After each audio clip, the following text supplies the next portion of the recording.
Assalamualaikum warahmatullahi wabarakatuh. Bismillahirrahmanirrahim. Alhamdulillahi rabbil alamin wal aqibatu lil muttaqin wala udwana illa 'alal zalimin. Wassalatu wassalamu ala asyrafil anbiya'i wal mursalin sayyidina Muhammadin wa ala alihi wa sahbihi ajma'in. Subhanaka la ilma lana illa ma 'allamtana innaka antal alimul hakim. Rabbi shrah li sadri wa yassir li amri wahlul 'uqdatam min lisani yafqahu qawli. Saudara Azhari, seterusnya tuan-tuan dan puan-puan. Tuan Imam lupa nama atau tuan-tuan dan puan-puan yang dirahmati Allah. Alhamdulillah, kita bersyukur kepada Allah Subhanahu wa taala. Dengan izinnya kita berjumpa pada malam ni dalam majlis ilmu. Tuan-tuan buh nama majlis sebulan mah. Bulan penghayatan Islam. Bulan ni lah, bulan depan dah. Sebulan tukang ustaz lah. Mana kata tuan-tuan lebih alim lah daripada ustaz demai ni. Jadi tuan-tuan main semalam, ilmu jenuh, meleleh sampai tak dekat. Ya kemai. Baik. Pada malam ni kita mengaji lah. Saya bawa satu ilmu pada tuan-tuan. Ada setengah tahu, setengah tak tahu. Yang tak tahu dengar elok, tak tahu dengar enggak aku tahu silap. Baik. Tajuk kita malam ni ialah gugur. Tu dia. Gugur. Gugur ada banyak. Gugur sebagai syahid. Dek. Lagi bagi. Derayan gugur sebelum masa. Okey. Gugur malam ni ialah gugur orang perempuan. Anak yang dikandung luruh gugur. Orang perempuan dengar bagi yang masih gugur, atau masih duduk beranak menopause, dengar beda anak cucu lah. Okay. Gugur. Kemudian kait satu lagi, dan anggota badan yang terpisah daripada jasad. Anggota badan yang terpisah daripada jasad. Telinga kita hilang, mungkin tidur tak ada. Nak buat lagu nak ni malam ni saya nak mengajar. Telinga kita mungkin tidur tak ada. Ataupun ada yang sahabat bila kemarin yang lepas kerat dengan dia. Apa ni ya? Saya tengok tajuk tak tahu berapa bulan. Ni rompak punya pasal ni. Potong dengan dia tu. Ni luruh tangan. Nak buat lagu mana tangan tu. Naik motor, lori masuk ke belakang, putih kaki. Hak bawa motor tak sedang. Sampai semelin, nak tekan brek, kaki tak ada. Tu dah nak buat lagu mana. Contoh dah lah, contoh. Kita. Lepas tu bini mengamuk, laki menikah dua. Bini mengamuk, laki menikah dua. Potong roket. Cerita ni menaduk ada. Dia potong roket, pergi tinggal di pekan guru tu. Jumpa balik. Nak buat lagu mana? Jadi siapa tak dengar tajuk ni malam ni, rugi besar. Rugi besar. Dengar elok nampak. Baik, ni pekah ni, bukan sastra. Saya mengajar pekah ni, jadi kita mengajar sastra pula. Okey. Yang pertama tuan-tuan, dia ada dua tajuk, iaitu yang pertama gugur, yang kedua anggota badan yang terpisah dari jasad. Okey. Kita ambil yang pertama dulu, gugur. Keguguran.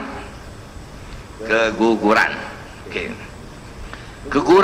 Keguguran amat payah nak bang. Berlaku melalui salah satu daripada dua. Yang pertama otomatik. Dengan sendiri dia gugur. Yang kedua usaha dan ikhtiar, iaitu menggugurkan, pergi cari doktor dan sebagainya. Di Malaysia tentang salah atau perubatan salah, melainkan jika terpaksa kerana nak menyelamatkan nyawa. Saja nak gugur dia adalah salah, boleh didakwa. Doktor tu boleh tutup klinik dia. Kalau doktor di hospital boleh gantung jawatan dan seumpamanya, bahkan berkata-kata gantung duduk dalam penjara tu. Waktu ada orang pergi gugurkan di Siam, sebab Siam tidak jauh kan. Tapi orang jarang pergi Siam untuk menggugurkan, tetapi untuk menambahkan. Dia orang tu lah. Yang tergugur dalam bahasa Arab dia panggil siqtun. Sin qaf ta. Siqtun, cakap cepat, siqat. Siqat, yang tergugur, artinya yang dikandung tu, daging atau bayi yang gugur atau digugurkan, tu nama dia siqtun. Bahasa Melayu panggil apa? Ketulan. Kata gugur lah. Okey. As-siqtu huwa alladhi yanzilu min rahimi ummihi wa lam yablugh tamama ashhurihi bal hu ahwalun. Yang kata siqat ni iaitu keguguran ni.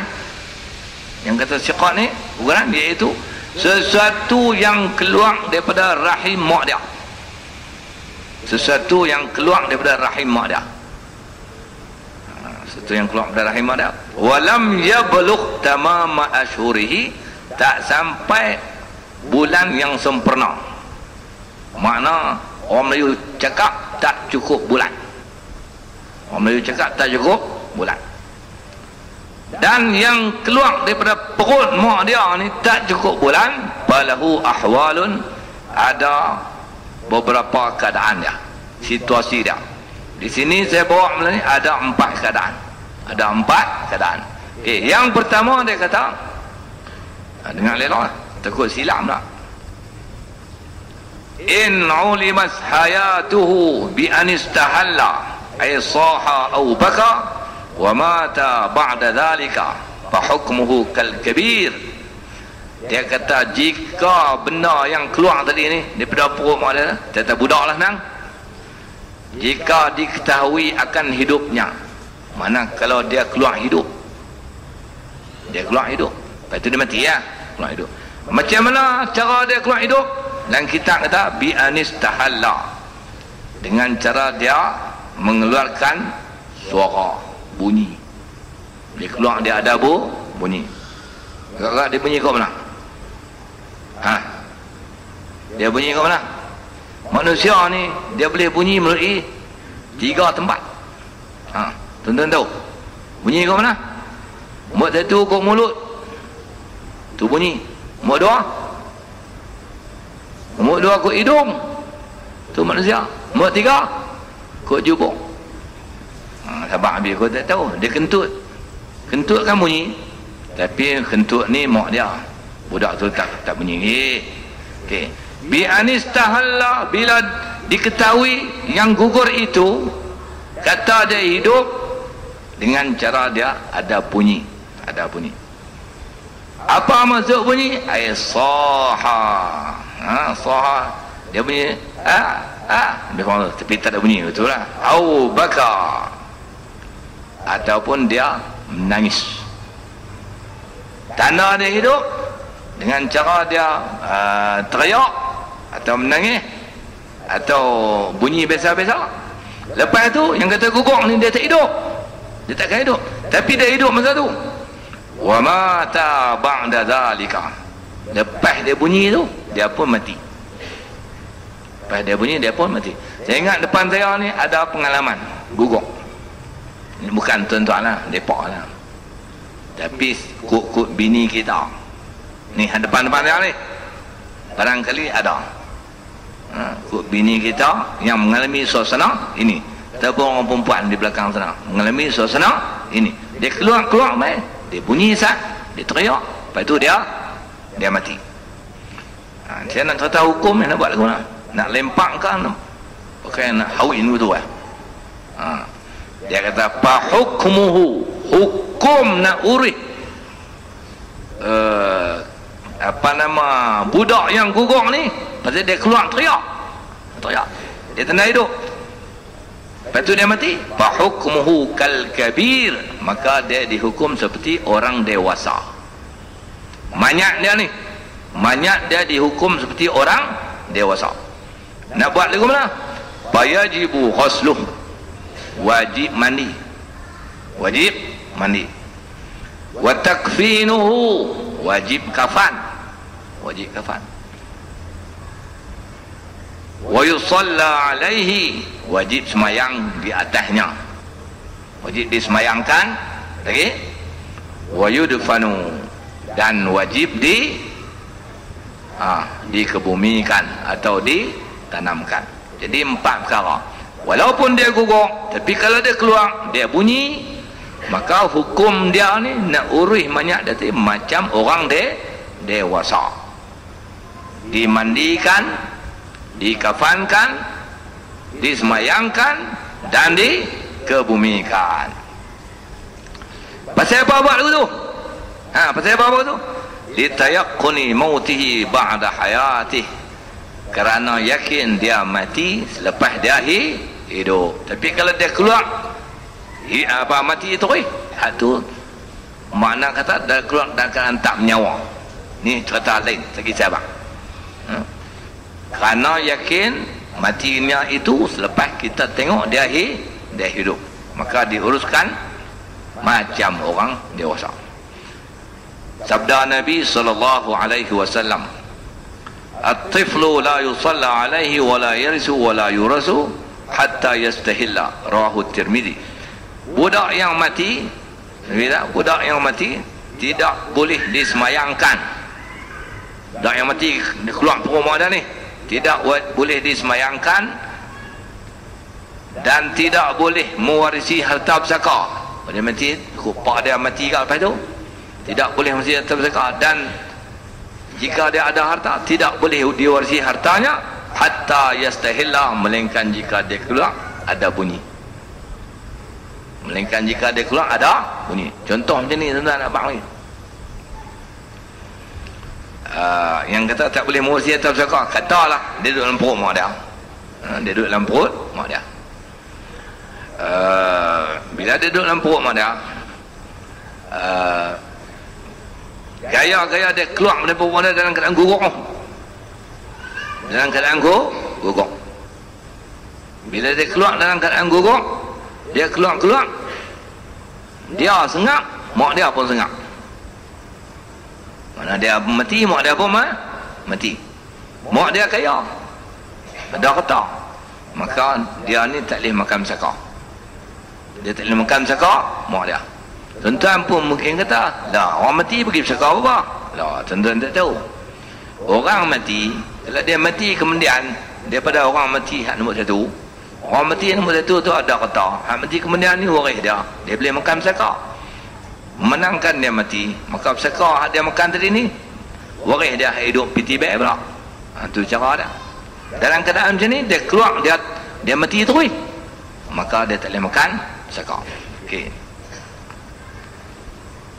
Tu keadaan yang pertama, iaitu keguguran yang pertama, dia keluar ada tanda hidup, lepas tu baru dia mati. Tanda hidup dia iaitu dengan cara dia bunyi. Yang kedua tuan-tuan, an yataharraka harakatan tadullu al hayah lakin lam yastahil, fahadha ظاهرت أمارات الحياة عليه بالحركة والاختلاف، فيصلى عليه في الأزهر بعد غسله لاحتمال الحياة بهذه القرينة الدالة عليها. Okey. Hak yang kedua ni, dia keluar daripada perut dia. Tu yang gugur. Ni bukan beranak biasa ni, gugur. Dia keluar daripada perut mak dia. Dia keluar, ada tanda hidup, tapi dia tak bunyi. Tadi dia bunyi. Pasal apa dia tak bunyi? Anak muda, pasal dia bisu. Betul ke bisu? Tak tahu lagi orang ni bisu tak bisu kan. Itu macam mana kata dia hidup, dia tak bunyi tapi dia hidup. Dia kata ada tanda pergerakan, ada tanda pergerakan. Mulut tak bunyi, keluar dia buat tu. Ada lah buat tu? Tak ada kot lah. Dia buat ni begitu lah lebih kurang. Keluar dari perut mak dia. Betul dia tengok mak dia. Itu pejam tu lebih kurang tu. Apa Kadang-kadang dia anak zina. Keluar-keluar dia nak mak dia pergi dengan siapa tu. Keluar-keluar itu. Mak dia menikah dengan kawan hak zina. Dia tengok. Awak hitam kat ni. Jam boleh mati. Lebih kurang. Dia ada tanda pergerakan. Okey. Nombor 2 ni nak hukum dia lagu mana? Nak hukum dia lagu mana? Hukum macam nombor 1 juga. Hukum macam nombor 1 juga. Iaitu mandi, kafan, semayang dan tanam. Atau apa nama? Kebumikan. Okey, yang ketiga tuan-tuan, alla tazhar alaihi amaratul hayah sawa'un akana lam yablugh 4 ashhurin wa lam yazhar qalquhu aw balagha 4 ashhurin wa zahara qalquhu fala yusalla alaihi wujuban wala jawazan li'adami zuhuri hayatihi lakin yajibu ghusluhu wa takfinuhu bi kharqatin tastatiru thumma dafnuhu. Yang ketiga ni keluar tak ada tanda hidup, bunyi pun tak ada, bergerak pun tak ada. Nombor 3. Tak ada tanda hidup, bunyi pun tak ada, teriak pun tak ada, dan bergerak pun tak ada. Sama ada dia keluar tak cukup 4 bulan ataupun dia keluar cukup 4 bulan. Kebiasaannya kalau dia keluar tak cukup 4 bulan, sah tak ada bunyi. Pasal tempoh kandungan orang perempuan ni ditiup roh genap pada 4 bulan. Kalau dia keluar tak cukup 4 bulan, memang tak bunyi, memang tak ada tanda-tanda hidup, melainkan jika diizinkan oleh Allah Subhanahu wa ta'ala. Kalau tak cukup 4 bulan, 4 bulan makna kata 30 kali 4 120 hari. Dia mesti duduk dalam perut mak dia 120 hari. Kalau dia keluar 119 hari atau 118 hari, memang dia keluar tak ada bunyi. Tu. Ataupun dia keluar perut mak dia 4 bulan ngam-ngam atau lebih sikit lah. Lebih sikit-sikit, tapi keluar juga tak ada bunyi. Ataupun tak ada tanda-tanda hidup, gerak menggeliat apa pun tak ada. Nombor 3 ni tuan nak ukur guna, maka dia kata tak wajib semayang. Tak wajib semayang. Pasal apa tak wajib semayang? Tuan-tuan abang kan kita duk kata semayang orang mati, kita duk panggil hang nak pergi mana? Nak pergi semayang orang mati. Bila nak semayang orang mati, orang tu kena hidup dulu, lepas tu mati baru semayang. Tu dia punya cara mudah faham, betul tak? Orang tu dia kena hidup dulu, lepas hidup mati baru semayang mati. Ni hang nak pergi mana? Nak pergi semayang budak mati, hidup tak? Tak, dia keluar mati terus. Hang tu nak semayang lagu mana? Mati ni dia kena mula dengan hidup. Dia mula dengan hidup. Hak tu kita kata bahasa cakap keluar tak gerak tu makna kata tak ada tanda hidup. Bila tak ada tanda hidup, mana dia tak mati? Ternyata dia begitu. Habis. Maka tak wajib semayang. Tak wajib semayang. Pasal apa tak wajib semayang? Pasal dia tak hidup. Okey. Tetapi walaupun tak wajib semayang, dia kata, lakin yajibu ghusluhu wa takfinuh. 3 hak baki wajib. 3 hak baki wajib. Apa dia? Wajib mandi, wajib kafan, dan wajib tanam. Ni yang siap ni. Ikut telefon tanya lah abang ni. Abang ni kalau tuan-tuan dengar ni jadi kat adik-beradik mengenai telefon tanya, saya tak jawab dah. Saya malam ni abang. Boleh kalau. Okay. Kalau dia keluar jam ni orang perempuan dengar ni. Tapi orang perempuan lepas tak dalam fikir tu urih banyak, biasanya orang jantan. Ya. Kalau dia keluar ada bunyi, lepas itu mati. Tak ada bunyi, ada gerak, lepas itu mati, maka banyak tu 4 perkara kena buat. Mandi, kafan, tanam, simpan. Tanam simpan ni kau mana lah. Tuan-tuan pun tak tegur. Mandi, kapan, semayang, tanam. Kalau dia keluar ada bunyi atau tak ada bunyi, ada gerak. Kalau dia keluar tak ada bunyi, tak ada gerak, artinya tak ada hidup. Banyak tu kecuali satu saja tak payah buat, tak ada semayang, 3 lagi ada buat. Apa dia? Mandi sama dia, kapan sama dia, tanam sama dia. Menang saja. Tapi saya pesan ni, jangan mencincai. Cincai tak boleh, gugok main, tak ada bunyi apa, hukum terus tak semayang. Tanya dulu orang yang semut dia tu, Tok Bidan lah semut dia tu, keluar tadi ada gerak, sikit. Dia buat kan, dia tengok makcik, tengok Tok Bidan, lepas tu dia terkejut, lepas tu mati. Itu kena buat 4 gerak. Okay. Yang keempat, ni yang keempat tuan-tuan. Idza alqatil mar'atu mudghatan la yasbutu biha hukmul istilad fala tughsalu wala tukfanu wala tusalla 'alayha wala yajibu dafnu lakin al-awla an tuwara. Ini nombor 4. Apabila seorang perempuan keluar akan ketulan daging daripada rahimnya, keluar terkejut, dia cicah belacan banyak kan, cicah banyak kan, luruh habis ketulan daging tu, tak ada bentuk orang, hanya ketulan daging. Makna dia apa? Tak nampak rupa orang. Faham tak? Tak nampak rupa orang, ketulan daging, besar ni ke, besar botol ke. Tapi tak besar ni lah, kalau besar ni orang tu kan. Kalau besar ni memang orang. Kalau 2 kali besar ni, itu orang-orang. Kalau dia keluar, besar ni ke, besar ni, ketulan daging.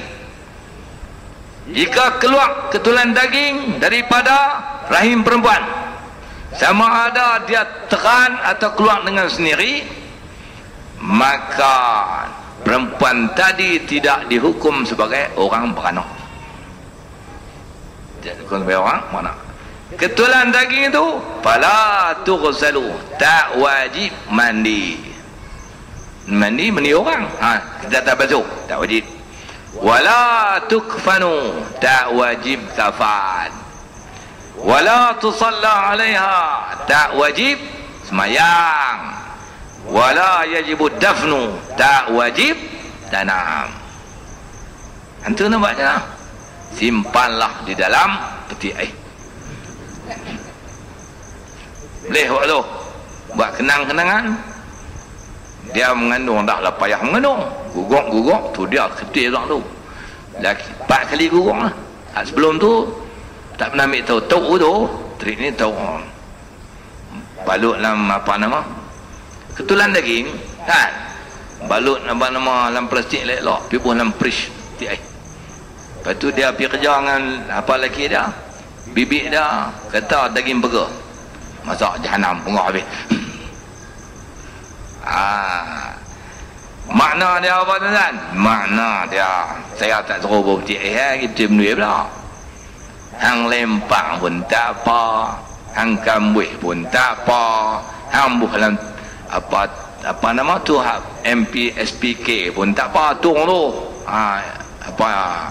Apa idaman, environment idaman, hang buh hak tu tak apa, buh lah agama tu imam pun tak apa. Tak ada masalah, pasal dia tak wajib tanam, tak wajib tanam. Tapi dengarlah ujung dia kata apa, lakinnal aula an tuwara, tetapi afdal ditanam. Kerana menghormati dia tu, kalau dia biar lama dia jadi orang juga, tapi pasal dia tak dan, kalau dia tak luruh daripada rahim mak dia, dia mesti jadi orang. Maka dia kata aula, utama, yang patutnya dia kata ditanam. Ditanam. Tuan-tuan kerah ni uri orang tanam, tambah ketulan macam ni, tak? Tapi ada ashabul lulak, dia patut tanam. Keluar ketulan daging tu, dia patutnya tanam tu. Kalau bini beranak gugur di hospital atau di klinik, laki tu tanggungjawab ambil ketuai daging tu balik tanam. Tapi ketuai daging mestilah cik mau buat apa? Dan dak ni hak cik punya. Bukan hidup. Itu mesti buang kut suka. Jadi dia tak erti. Dia tak erti. Sebab dia tak main mengaji. Mengaji kita abang tanam. Habis 4 kataan tuan-tuan. 4 ni kita bisa tengok. 4 ni kita bisa tengok. Mungkin kita tak bisa mengalami, tapi kita bisa tengok atau pernah mengetahui sahabat kita, adik-adik kita, jiran kita dan seumpamanya. Jadi hak hukum dia sebagai keguguran ni, hukum dia sebagai orang mati betul-betul ni ada 2 saja, iaitu nombor 1 dia keluar bunyi, nombor 2 dia keluar tak bunyi tapi dia bergerak. Hak tu hukum sebagai orang mati betul-betul buat 4 perkara. Mandi kapan tanam, mandi kapan sembahyang tanam. Hak nombor 3 ni dia keluar dia tak ada tanda hidup, keluar betul tapi dia membentuk orang. Dia ada bentuk orang walaupun tak sempurna. Dia ada bentuk orang. Maka hukumnya 3 saja. Mandi, lepas tu kapan tanam tak sembahyang. Saya ada bentuk orang. Nombor 4 dia keluar ketulan daging tak bentuk orang. Apa itu senang? Tidak membentuk orang, hanya ketulan daging saja. Maka ni tak tertakluk pada 4 perkara dan 3 perkara. Ini terpulang. Ini terpulang. Nak buat ke mana minta buat, tapi lebih baik ditanam. Ditanam. Lepas tu bila kata ditanam, tak usah duk mandi, tak usah duk apa lagi, rajin lebih lah. Ditanam biasa saja. Okey. Yang berikutnya nipas. Nipas bukan lipas. Nipas. Tuan-tuan bisa nipas? Bisa nipas tak? Kalau kita nipas mampu nipas orang perempuan, nipas bukan lipas, nipas. Tahu tak nipas itu menentang apa? Nipas dia bukan menentang. An-nifasu huwa ad-damul khariju ba'da al-waladi wa summiya nifasan li'annahu yakhruju 'aqiban nafsi. Yang kata nifas ni ialah darah. Yang kata nifas itu adalah darah. Darah apa? Darah yang keluar lepas beranak. Darah yang keluar lepas anak keluar. Itu maksud nifas. Darah yang keluar lepas anak keluar. Maknanya kalau darah tu keluar dulu, budak keluar kemudian, darah keluar tu orang tak panggil nifas. Darah keluar lepas anak keluar. Beranak, lepas itu keluar darah. Maka darah tu nama dia nifas. Nifas. Pasal apa dia panggil nifas? Siapa dia panggil nifas? Wasummiya nifasan, dipanggil nifas darah tu dia annahu yakhruju, kerana dia keluar aqiban nafsi, selepas keluarnya nafas. Nafas ni mana? Keluar orang tu dia keluar menafas. Lebih orang tu lah. Jadi lepas keluarnya nafas, maka darah yang keluar lepas tu namanya nifas. Namanya nifas. Fa in kharaja ad-damu qabla al-wiladah lam yakun nifasan. Kalau darah tu keluar belum beranak, kalau orang nak beranak kadang-kadang keluar darah dulu, anak keluar kemudian, lam yakun nifasan, darah tu tidak dipanggil nifas. Sesuai tak kita orang jantan mengaji juga ni? Kau nak tinggal bagi ustazah mengajar?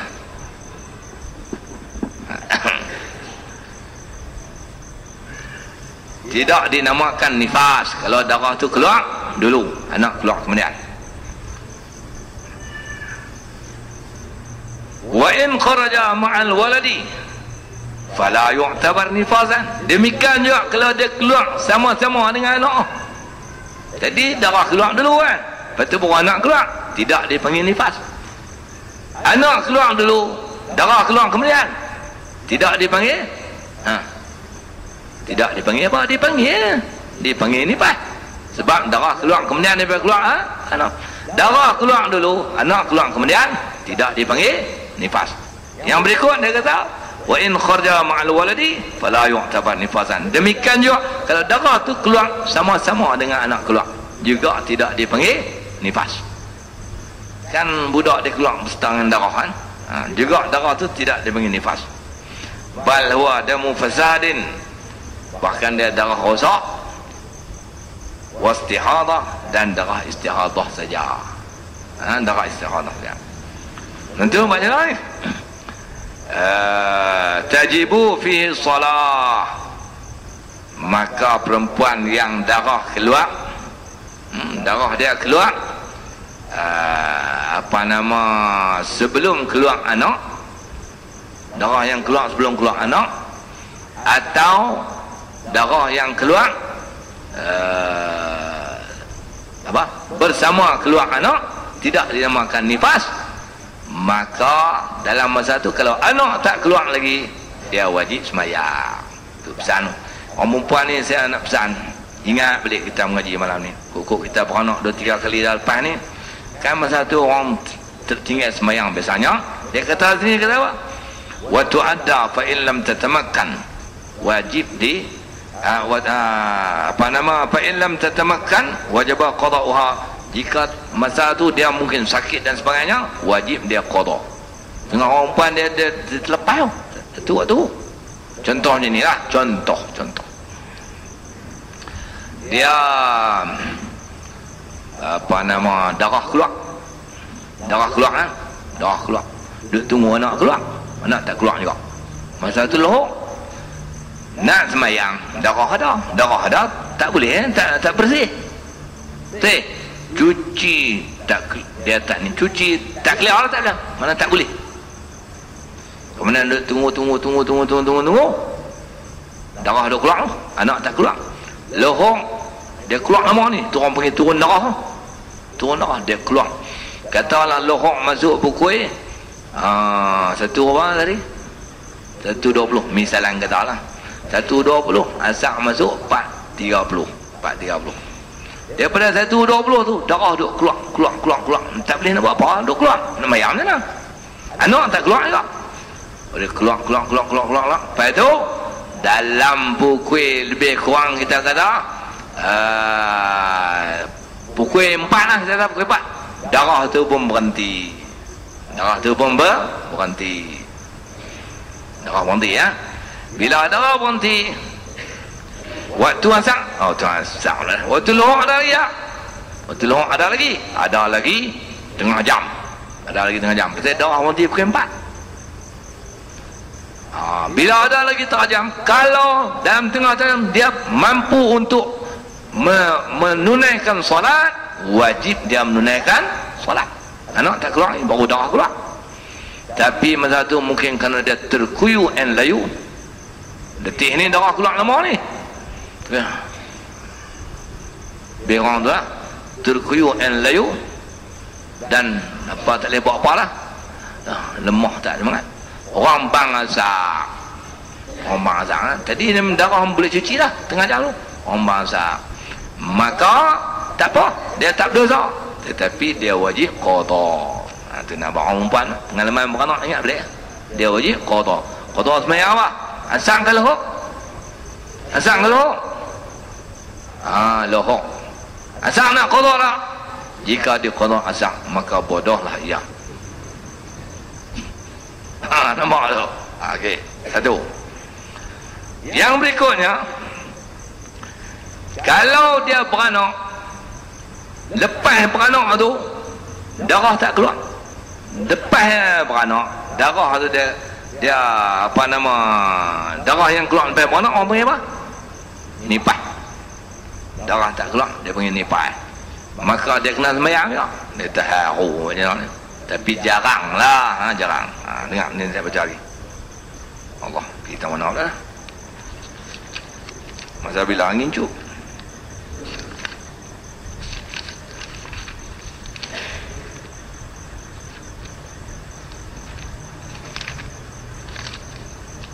Okey. Qada tadi ni lepas daripada suci, daripada nifas ha. Habis nifas kan? wa aqallun nifasi, sekurang-kurang sependek-pendek tempoh nifas tuan-tuan agak apa hari? Agak apa hari? Tuan-tuan jawab, mana aku nak tahu, aku mana bisa main nifas? Kena jawab lagu tu. Sekurang-kurang tempoh nifas berapa hari?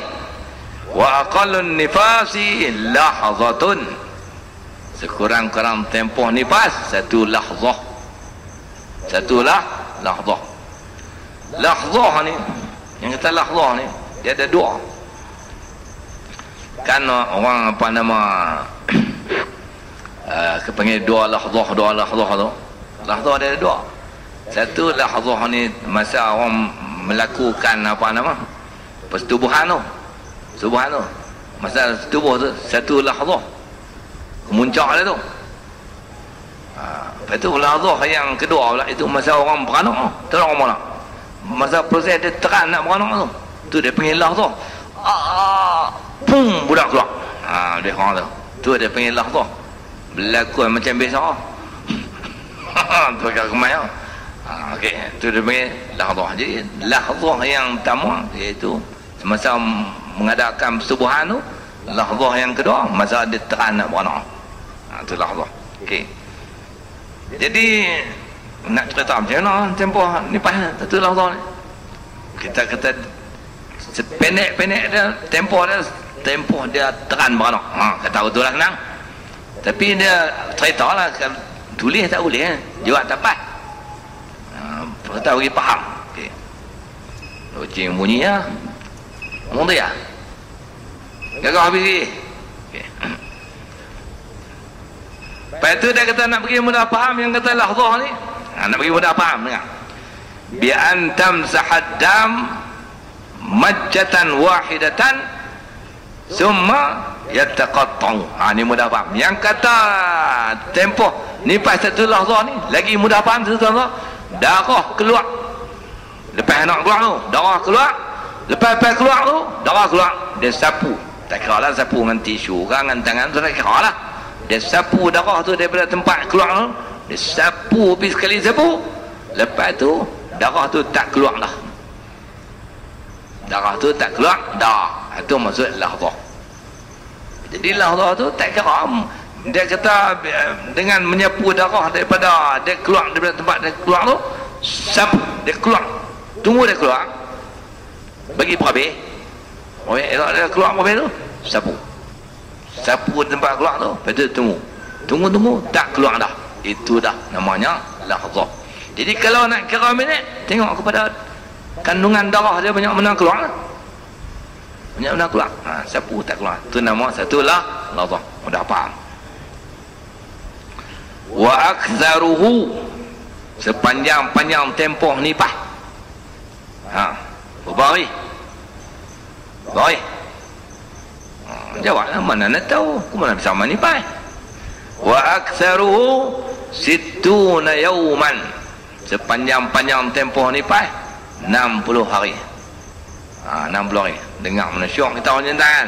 Saya dengar ni nak bagi tauliah tuan-tuan jadi ustaz, balik mengajar bini. Hang tahu 60 hari. Boleh abang tu. Kemai? Saya pahaman orang bodoh banyak dulu 44 hari. Mengaji sama aku pun tak tahu. Cari dalam kitab tak tahu. Lepas tu dia tak ni panjang buh 100 tu. Lagi kemai? Tak ada langsung. Buka dalam kitab. 44 hari tak ada. 100 hari tak ada. Sepanjang-panjang tempoh ni pai 60 hari. 60 hari. Wa ghalibuhu, kebiasaannya arba'una yawman, 40 hari saja. Sependek-pendek satu lahzah, sepanjang-panjang 60 hari. Biasa-biasanya 40 hari. Tu yang permit 44 hari tahu tak? Permit 44 hari tahu tak? Tentang kena faham je ni. Dia bagi tempoh between ni. Maknanya ada orang nifas dah 44 hari, ada orang 45 hari, ada orang 52 hari, ada orang 59 hari, ada orang sehari. Betul lah. tengok pada jenis orang, tapi tak boleh lajak 60 hari. Tu yang orang tua pun sampai 100 hari. Itu mak mentua dera menantu yang umur 100 hari tu. Kan orang dulu-dulu beranak mak mentua duduk tepi anak dia, jadi menantu melihat sahaja. Dia suruh pergi cari sintuk, dia pergi cari limau nipis, ada hitam, begitu-begitulah. Adapun tidur, dia beranas saja. Orang tua dulu dia dera, dia menyiksa batin menantunya. Sebab apa? Sebab dulu pak mentuanya disiksa batin oleh tok mentuanya. Dia orang tu lah, pakat-pakat siksa. Orang dulu bodoh banyak, ngaji tak ada. Banyak bodoh orang dulu ni. Kan bukan orang lain, untuk nenek kita ah. Tak ada mengaji. Bila mengaji baru tahuan. Macam ada orang dulu nikah, dia panggil nikah gantung, gila punya pahaman orang dulu. Saya nak lawan masa tu, saya tak ada ustaz lagi, jadi aku pun tak tahu. Nikah gantung, nikah gantung, angkat nikah, lepas tu tak boleh buat apa, tak boleh buat apa lagi, tak kenuri, tak boleh buat apa. Hak ni bodoh ke bingung, hak ni bangang terus. Nampak tuan-tuan? Mana ada istilah nikah gantung? Tak ada. Saya duk mengajar budak-budak ni, saya budak-budak buat nikah ni tuan-tuan. Sunat kenuri ni, nuri sunat rasa nikmat dulu, cicah kan belajar. Pengangkat nikah tu rasa nikmat nikah dulu, baru buat kenuri.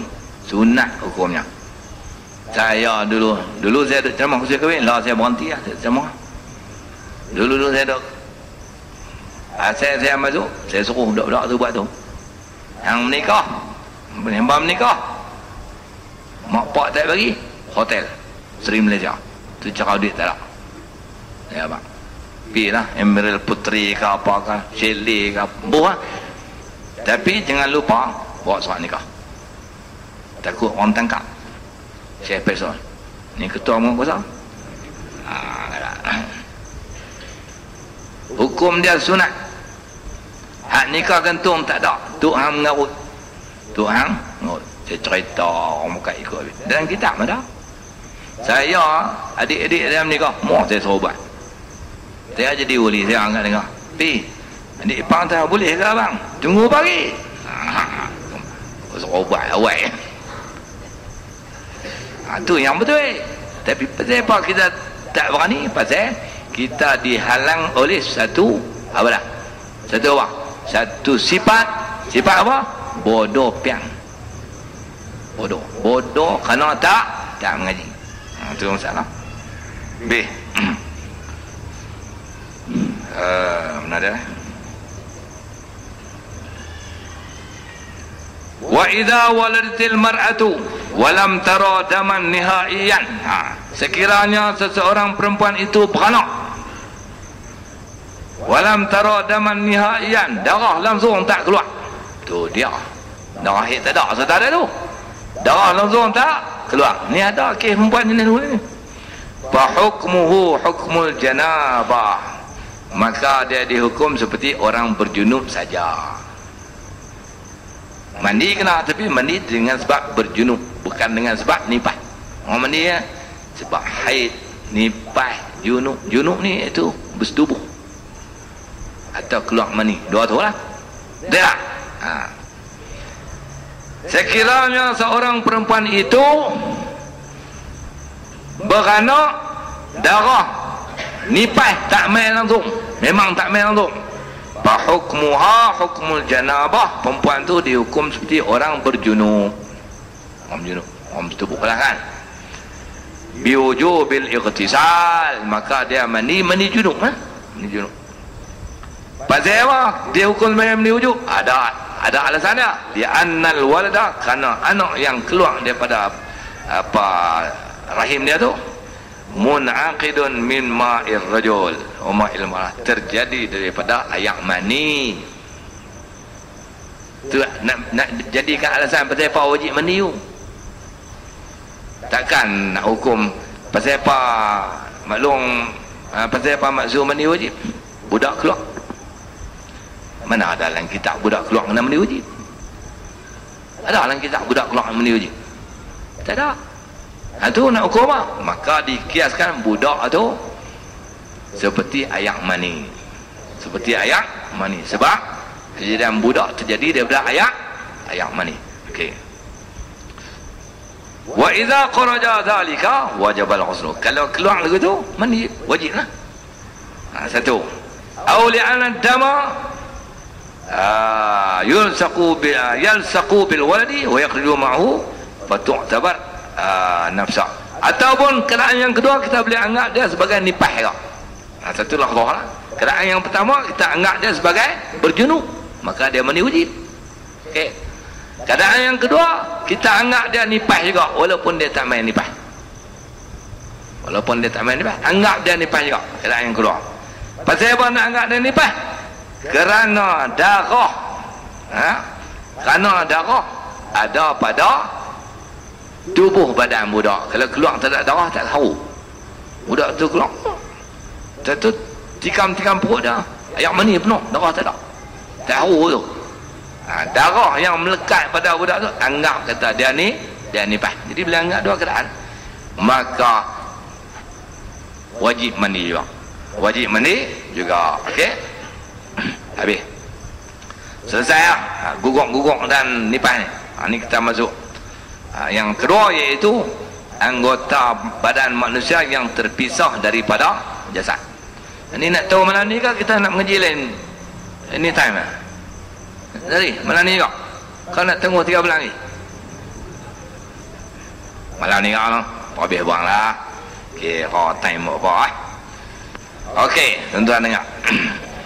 Anggota badan kita daripada kepala sampai kaki, jika terpisah daripada body, nak buat ke mana? Yang pertama kita tengok sebab-sebab kenapa anggota badan terpisah. Asbabul impisal. Sebab-sebab terpisah banyak. Nombor satu, al-yadu awir rijlu al-maqtu'u bil haddi. Tangan ataupun kaki yang dipotong kerana hukuman hudud. Ni hudud ni nak sana. Nak sana bila tahu? Di Brunei lah sana lah. Tak sana di Brunei. Tak lagi. Kuat kuasa saja. Tak sana tak lagi. Pasal apa? Tak lagi. Pasal hukuman tu berkesan. Siapa nak berani nak kerat tangan? Belum ni curi boleh menyerah. Berani curi dia tahan penjara 3 bulan saja, keluar curi lagi. Tapi bila dah kuat kuasa hudud ni, apa nama? Kerat tangan. Saya nak pegang. Hari ini ada tangan, besok tak ada, tak jadi. Dia orang tu lah. Jadi, itu hikmah ada tu. Hari ini ada tangan, kalau kena tangkap, tangan tak ada lagi. Dia pun tak ada jadi. Baik pergi kerja. Baik pergi kerja daripada mencuri. Dia ketum lagi bagus.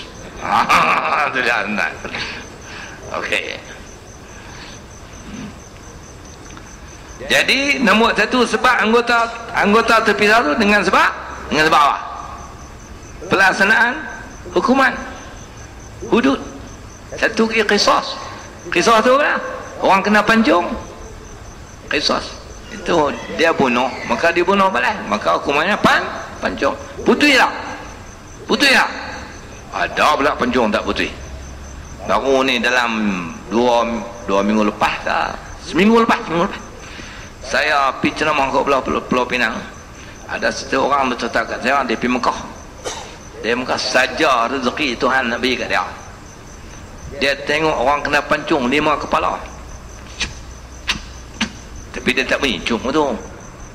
Nah, abang teman, dia tengok depan mata dia. Saja rezeki dia terkeluar masjid tu, dia kata buat pengumuman hukuman pancung. Ni kesalahan lah kan. Bunuh orang tu. Dia tengok 5 kepala semua kan tu. Dia kata, ish, pandai kawan tu pancung. Dia kata, pandai patah berapa padu pokok tamat dia training. Kalau nak pancung orang, takkan main-main pancung tu. Dia. Okey, terpisah dengan hukuman. Satu. Yang kedua, sebab apa anggota badan terpisah? Bisababil impijar, dengan sebab letupan. Tahu letupan? Duduk dalam kelang meracun atau kelang bom tu ya. Kerja-kerja nonton tu melum. Tahu?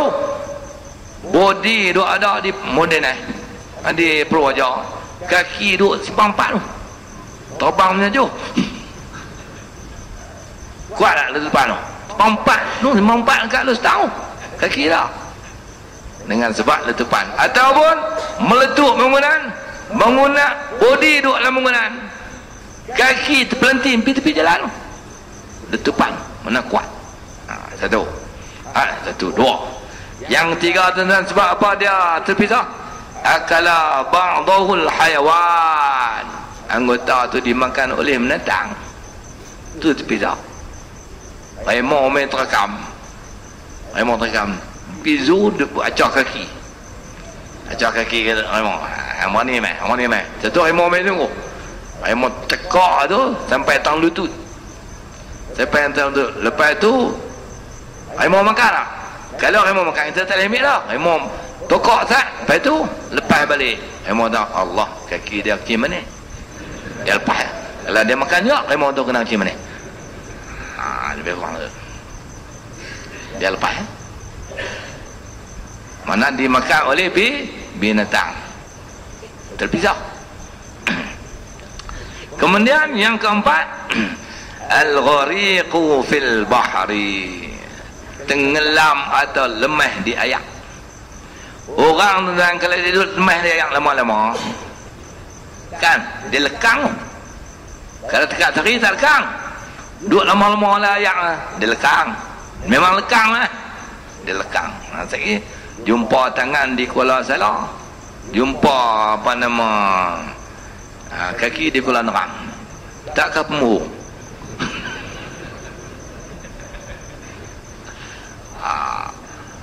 Jumpa tangan di Kuala Salah, jumpa kaki di Kuala Sungai Limau. Itu betul tak mohon lah. Tangan jumpa Kuala Salah, kaki Kuala Nerang, depi kat mana kita tak tahu kan. Okey. Itu mana kalau dia tenggelam dalam air, dia lemah dalam air, lama-lama lekang, terpisah. Okey. Yang kelima tuan-tuan, hadisatus sair, kemalangan jalan raya. Kemalangan lah. Saya ni saya bisa tengok teman dia di kampung saya Padang Lumak tu. Saya bisa tengok teman saya masa tu darjah lah, cerita nama lah. Kawan tu dia main masjid Padang Lumak tu lah. Dia main dia naik motor Honda Kang tu lah. Dia orang tua duduk tepi jalan, lori main sau. Lori sau saya tak nak tengok lah, tapi nak tengok atas kaki dia tak ada. Kita nak pergi main lima. Lori sau tu dia terbah tu. Dia terbah. Apa nama, lepas tu dia matilah. Tak matilah tu, mati di hospital. Dia terbah, jatuh motor tu. Orang pun pergi nak menyelamat, tengok kaki tak ada. Lori hilang. Kaki hilang, lori pun hilang. Orang nak tahu dekat di lori ke? Tu kaki tu hilang, apa nama, tanpa lutut. Badan ada. Jatuh motor lah. Lepas tu tak apa, mereka ambil dia tu, pergi hospital. Lah dia mati lah. Lepas tu cari kaki dia. Cari dia stand dalam sungai. Gagal-gagal menepak ni, selak-selak kangkung malam, jumpa kaki. Di mana terpisah. Sebab apa terpisah? Ni nombor 5 ni. Kemalangan. Dengan sebab kemalangan. Nak bagi mudah terpisah lagi, pitak betul-betul atas len putih tu. Lagi cepat. Jatuh motor terap. Kan naik motor terap. Body dia sama tengah, belah kanan belah kiri. Belah tengah belah kiri. Lori mai tindih putui betul terpelantin. Sebelah pergi belah sana, belah mai belah sini. Sebelah sana belah sini. Mulut dia tak, kaki ku mana? Kaki dia tak belah ni. Lebih kurang tu, tuan-tuan. Kemalangan, terpisah. B. Kemudian yang keenam, qata'ahul adu, sengaja dipotong oleh musuh kan dia kadang-kadang hang bunuh dia bawakan bukti Bukti apa? Angkat tangan dia ambil aku. Ni nak upah nak upah. Hang bunuh dia, aku bagi hang 5,000. Tapi bukti. Keratlah tangan ke telinga ke apa-apa. Lepas bunuh, dia kerat. Habis. Tu dia panggil, apa nama, dipotong oleh musuh. Yang 7, sebab terpisah. Qata'ahu tabib disababin muttarrin ilaih. Dipotong oleh doktor. Dengan sebab terpaksa. Seperti kencing masam. Nah, macam mana? Orang kena tangan kaki doktor kerat, bukan semua macam mana? Sebab lain pun tak? Tidak. Tujuannya liinqazil hayah, untuk menyelamatkan nyawanya. Setiap potong lagi teruk. Tak? Dan yang ke-8, asarul hariq, kesan kebakaran. Kalau dia terbakar teruk sangat tuan-tuan. Terpisah. Terpisah. Elok-elok bomba habis badan kebakaran, tengok kaki duk tu, badan duk ni. Kesan kebakaran. Yang ke-9, tahattumit ta'irah, kapal terbang. Terbang apa? Kapal terbang hilang. Betul ke? Terjemahan tak betul, tarik balik. Tahattumut ta'irah, kapal terbang meletup. Bukan hilang, meletup. Kalau hilang, bukan anggota terpisah, anggota tiada terus. Tahattumut ta'irah, kapal terbang meletup. Kalau dia meletup di udara, kapal terbang meletup ni terus. Kalau kita tengok kecil banyak tu, tak? Percaya tengok kepala ada, kaki tak ada. Sekali dia jumpa, kepala duduk tani, kaki duduk tani, lebih kurang gitu. Okey, ni cara nak menyelesaikan anggota ni nak bagaimana? Ni mengaji fiqh ni, bukan sains ni, sains fiqh. Nak menyelesaikan bagaimana? Dia ada 3 cara dia terpisah. Dia ada 3 cara dia terpisah. Anda dengar ni apa? 3 cara sudah. Nombor 1 dia kata infasala min sahibihi wa huwa hayyun. Keadaan yang pertama, anggota itu terpisah daripada tuan dia dalam keadaan tuan dia masih hidup. Macam orang kena kaki tu. Macam orang kena hudud tu.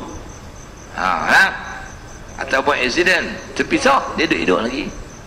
Anggota tu terpisah, tapi tuan dia masih hidup. 1. Nombor 2, infasala ba'da mautih. Anggota tu terpisah lepas tuan dia mati. Masa tuan dia hidup, dia tak terpisah. Tuan dia mati pun terpisah. Seperti kemalangan jalan kaya. Tak? Sembam mutu duduk atas tu, dia tengok mati. Tapi tak ada nak main menyelamat. Kereta main tu kan, belah dia, putih kaki. Tapi kaki itu terpisah lepas dia mati. Tu nombor 2. Nombor 3, infasala min sahibihi wa huwa hayyun walakin yamutu ba'da zalik. Keadaan nombor 3, dia terpisah daripada tuan dia hidup lagi, tapi lepas terpisah tuan dia pun mati. Ada 3 cara terpisah. Apa dia? Nombor 1 ulang balik. Nombor 1, terpisah daripada tuan dia hidup tak mati. Tuan dia hidup tak mati. Nombor 2, terpisah daripada tuan dia mati dulu, baru dia terpisah. Anggota tu. Nombor 3, dia terpisah daripada tuan dia hidup, lepas terpisah tuan dia pun mati. Tuan-tuan lah. Jadi nak buat lagu mana? Nak buat lagu mana? Dengar, ni nak berhenti tak tengok ni, tapi tak habis. Macam mana? Jika anggota badan tersebut terpisah daripada badan, jika anggota badan tersebut terpisah daripada badan dalam keadaan tuannya masih hidup, tuannya hidup lagi, nak buat macam mana? Maka sunat ditanam anggota tersebut. Jangan orang kena kaki tu. Sunat ditanam anggota tersebut. Bukan kena kaki, kadang-kadang kerja hilang papan. Duk suar papan mesti nak kan. Dia tunjuk campian. Itu mata gaji, tengok tangan dah, tangan kat kayu tu, mata gaji dah kayu kot, puing. Tapi dia kelepiang tu, tangan aku tak ada, tapi dia tak mati. Tak mati, cuma kebah tu lah. Okey. Jika anggota badan tersebut terpisah daripada badan dalam keadaan tuannya masih hidup, maka sunat ditanam anggota tersebut. Ingatlah, sunat ditanam kerana menghormati tuannya.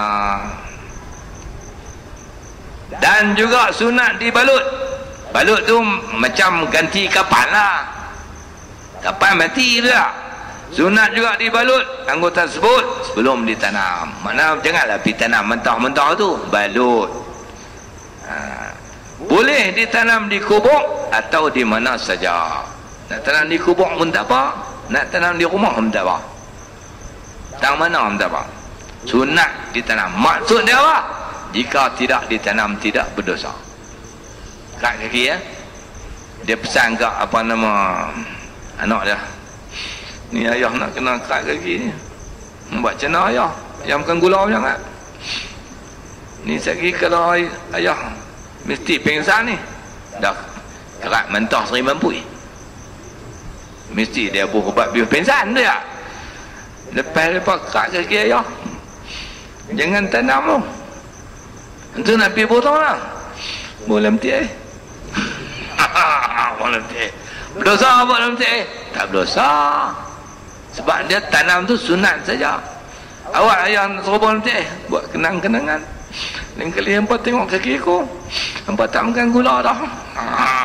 Mereka tu buat kenang, buat dalam mati. Habis busuk mati. Okey, sunat ditanam lah. Pasal apa sunat ditanam? Siapa lah? Menghormati tuan dia. Menghormati tuan. Sekira kalau tak tanam, agak tuan-tuan dia kecil hati tak? Pai-pai kerak tu lempang tu. Pai-pai dah sedang kaki ku apa-apa nak. Tu dalam tu bandaran Aram Jadah. Dia maki tu. Ayah sunat lah. Aku tahu lah, hamba masa Aram Jadah. Tanam tu sunat, hamba tu Aram Jadah.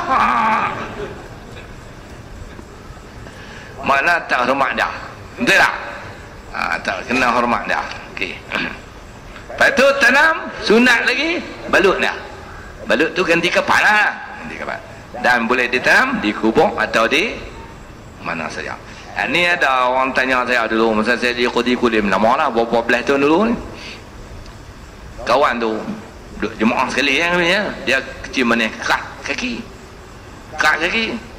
Bila kat kaki, orang tanya saya nampaknya tanam. Saya tak abang lah sunat-sunat tu. Tanam lah, aku suka. Kubur tak apa, rumah pun tak apa. Tapi kalau nak hormat ni, pun di kubur tak apa. Lepas tanam tu kan, dia mati pula dah. Lepas tanam kaki dia mati. Artinya tak sampai sehari ya. Tanam kaki pagi, malam dia mati. Lepas tanya buat macam mana? Tanam dia pula.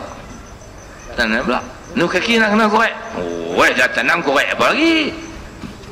Dia tak? Ni ke depan ni nak letak lagi. Okey. Jika anggota badan tersebut terpisah daripada tuannya yang masih hidup. Jadi tuan hidup kan? Lepas tu tuan tak mati. Nombor 2. Jika anggota badan tersebut terpisah daripada tuannya yang masih hidup dan selepas terpisah maka tuannya pun mati, maka anggota tersebut wajib dimandi, dikapan dan disemayang ke atasnya. Dengan bahasa yang mudah, ambil anggota tersebut, urus sekali dengan tuan dia. Faham tak? Macam saya tahu kulim tadi, tak boleh lah, pasal dah tanam lah. Ni tak tanam lagi, pas kerat dia mati. Macam orang kena hukum wuduk kan, kerat ni apa ni, tangan mati terus. Kata biar ambil tangan tadi ni, dia bahasa yang mudah kita lah. Tangan ni wajib pasal dia apa, dikerat masa tuan dia hidup, lepas tu tuan dia mati, wajib dimandi, dikapan, disemayang dan ditanam. Disemayang dan ditanam. Bahasa yang mudah, ambil masa mandi tuan dia, mandi kali dengan tangan dia. Satu lagi, kalau kat tangan ni, kat tangan tuan dia mati. Kat tuan dia hidup, kat tangan tuan dia mati. Lepas tu orang buat pelari tuan dia, cari tak jumpa. Tapi kita tahu kata tuan dia mati pakai kat tangan dia, maka tangan dia kena urih macam orang mati. Ni ke depan, tunggu saja biak dulu, dengar elok. Okey. Jika anggota badan terpisah daripada tuannya selepas kematiannya, maka wajib basuh, mandi, kapan, mayang dan tanam. Tak salah. Okey. Uraiannya seperti berikut. Ni. Anggota tersebut, ni dengan jika anggota badan terpisah daripada tuannya selepas kematiannya, maka wajib basuh, mandi, kapan, mayang dan tanam. Uraiannya ikut jenis-jenis dia. Yang pertama tuan-tuan, anggota tersebut dijumpai bersama jasad. Tuan dia mati lepas dia putus anggota tersebut dijumpai bersama jasad tubuh badan si mati, maka dimandi, dikapan dan solat serentak. Lepas itu tanam. Urih macam saya buat lah. Satu. Yang kedua, jasad yang terkurang anggota. Ni tuan dia mati lepas dia terputus ni. Jasad yang terkurang anggota dimandi, dikapan, disemayang, ditanam.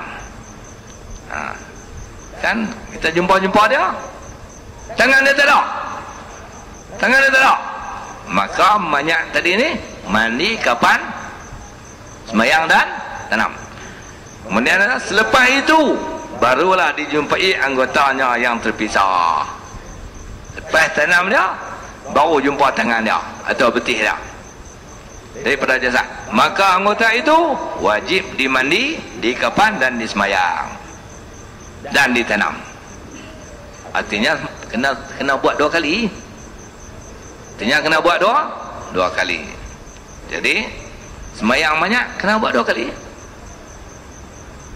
Mana banyak dia cari kaki tak jumpa, tahu betih dia tak jumpa, itu tak apa, mandi, kapan, semayang, tanam. Lepas tu lepas 2 hari jumpa kaki dia, maka kaki tadi ni atau tangan tadi wajib diurih macam orang mati juga. Buat 2 kali. Bila semayang 2 kali berarti emblok pun 2 kali.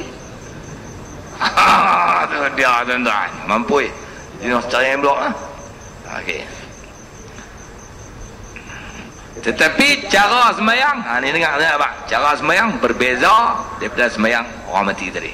Cara semayang macam ni. Kalau kita semayang tuan dia dulu, semayang tuan dia tanam, lepas tu baru jumpa kaki dah, ataupun apa, jumpa kepala.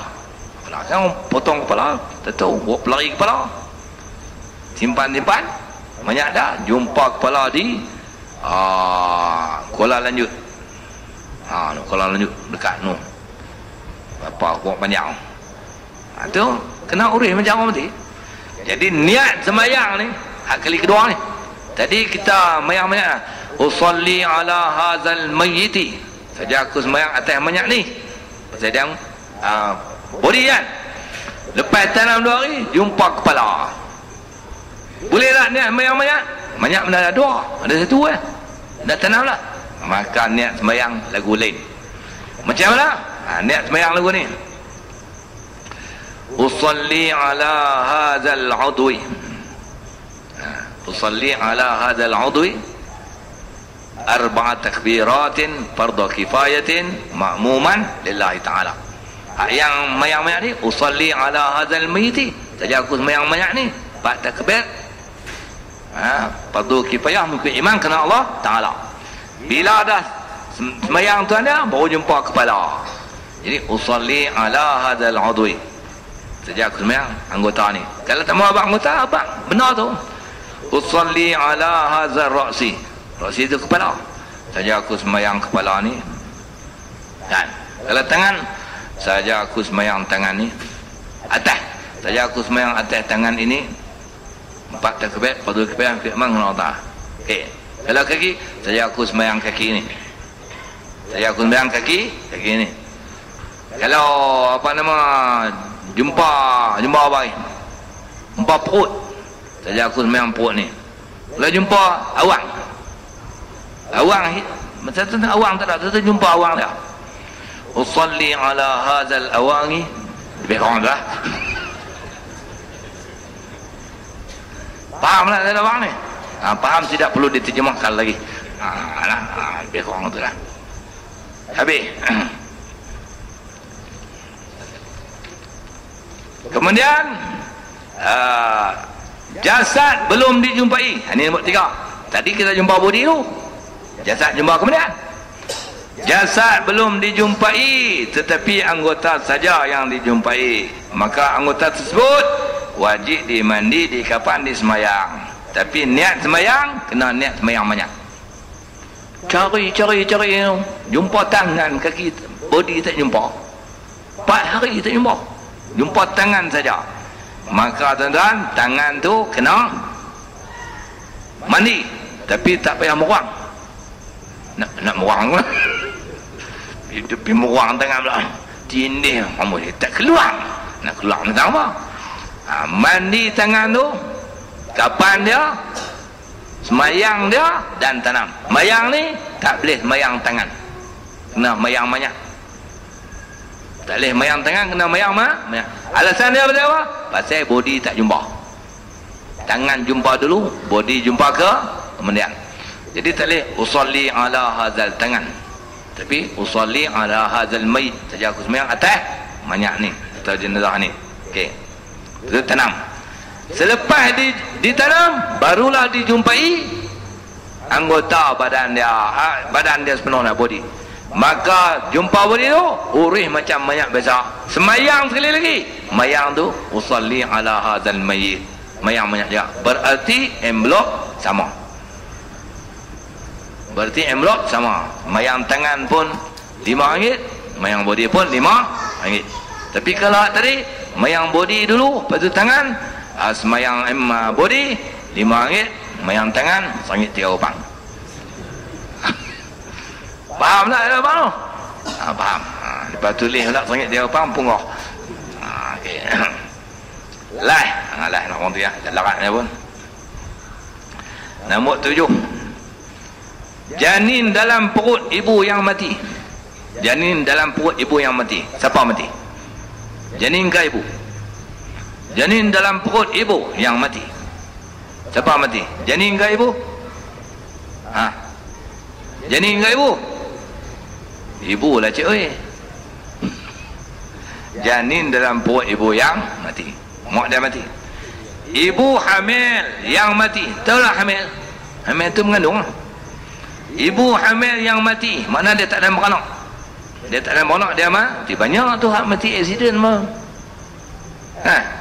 Ibu hamil yang mati haram. Apa yang haram? Mati ke apa? Apa yang haram? Mati ke? Mati tak haram. Haram tu ni nak tahu ni. Ibu hamil yang mati haram dikebumikan. Itu nak buat macam mana? Tunggu lagi.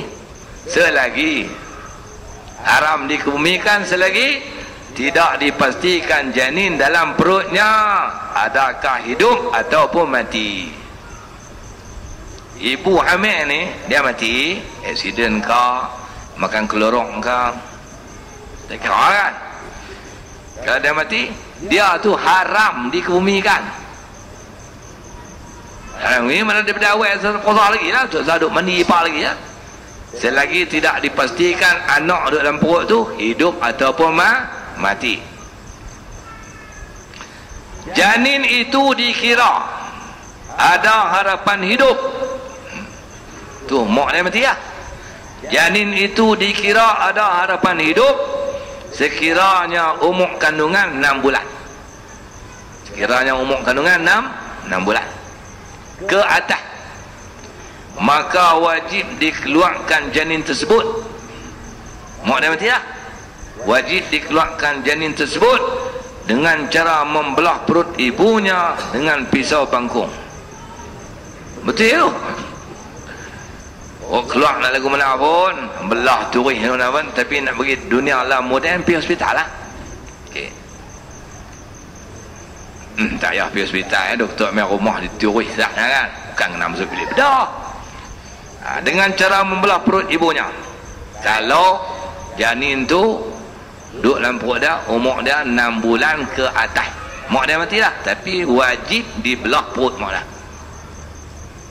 Itu saya pesan tu, buat siapa mati sini kan, belah perut mak dia. Tapi hak jenis bengong ni kejam sungguh, sudah tak ada mati dibelah perutnya pula. Amboi, bengong sungguh, dah latih mengaji kata kejam pula. Kau tahu tu lah. Okay. Jika dikebumikan ibunya,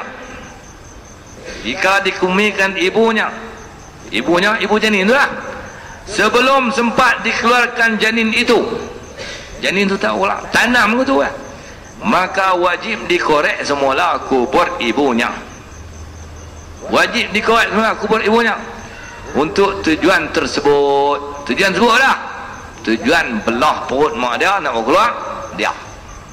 Kalau tanam dulu, okay. Tanam nak kena korek, tak korek betul. Siapa yang betul? Kalau tak korek betul, orang tanam ke? Orang tanam ke orang yang menyebabkan dia tanam? Orang menyebabkan tanam, orang tanam dia kena apa? Dia korek lah. Orang menyebabkan suruh dia tanam tu, berdosa orang tu. Okay. Jika tiada harapan hidup, jika tiada harapan hidup duduk dalam perut mak dia, jika tiada harapan hidup, maka tidak dibelah perut ibunya. Kalau tak ada harapan hidup, tidak dibelah perut ibunya. Contoh mak dia makan racun, ni lah, tak ada harapan hidup, mak dia makan racun. Tapi kalau mak dia makan tapai, ada harapan hidup. Kalau mak dia makan dadih, lagi ada harapan hidup, no?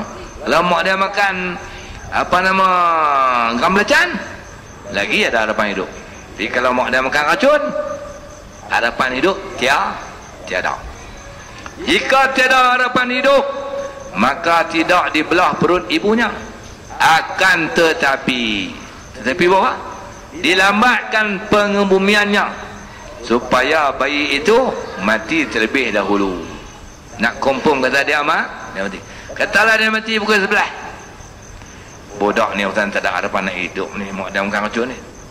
Jangan tanam dulu, lanjutkan sikit tempoh pengebumiannya. Pada ketika itu tak haram, tak makruh, sunat balik lah. Jadi kalau dia mati pukul 11 hari Rabu, mati pukul 11 hari Rabu, tanam pukul 11 hari Khamis, ataupun pukul 11 hari Jumaat, bagi lambat sikit. Pasal apa? Untuk memastikan dia tu mati. Dia kira macam ni lah tuan-tuan. Orang kalau 24 jam tak makan, mati tak? 24 jam tak makan, mati tak? Tak mati, no? Tapi kalau duduk dalam perut tak tu, pasal putih bekalan, oksigen tak ada. Jadi lewatkan sikit, sehari semalam ke, lebih-lebih kurang lah. Ini tanya pakar. Tu sunat dilewatkan sikit untuk memastikan dia benar-benar mati. Jadi wallahu a'lam untuk tajuk malam ni. Ada apa-apa soalan nak tanya? Kalau nak tanya lah, ada soalan tak? Faham lah. Tak mau tanya tak apa, saya tak susah hati. Tak ada soalan? Tak ada? Tak ada, kita berhenti. Bismillahirrahmanirrahim. Alhamdulillahirabbil alamin, wassalatu wassalamu ala asyrafil mursalin wa ala alihi wa sahbihi ajmain. Allahumma anfa'na bima 'allamtana wa 'allimna ma yanfa'una warzuqna 'ilman yanfa'una wa zidna 'ilma. Alhamdulillahi ala kulli halin wa na'udzubika min hali ahli an-nar. Allahumma ij'alna minal ladzina yastami'una al-qawla fayattabi'una ahsana. Wa sallallahu ala sayyidina Muhammadin wa ala alihi wa sahbihi ajma'in walhamdulillahi rabbil alamin.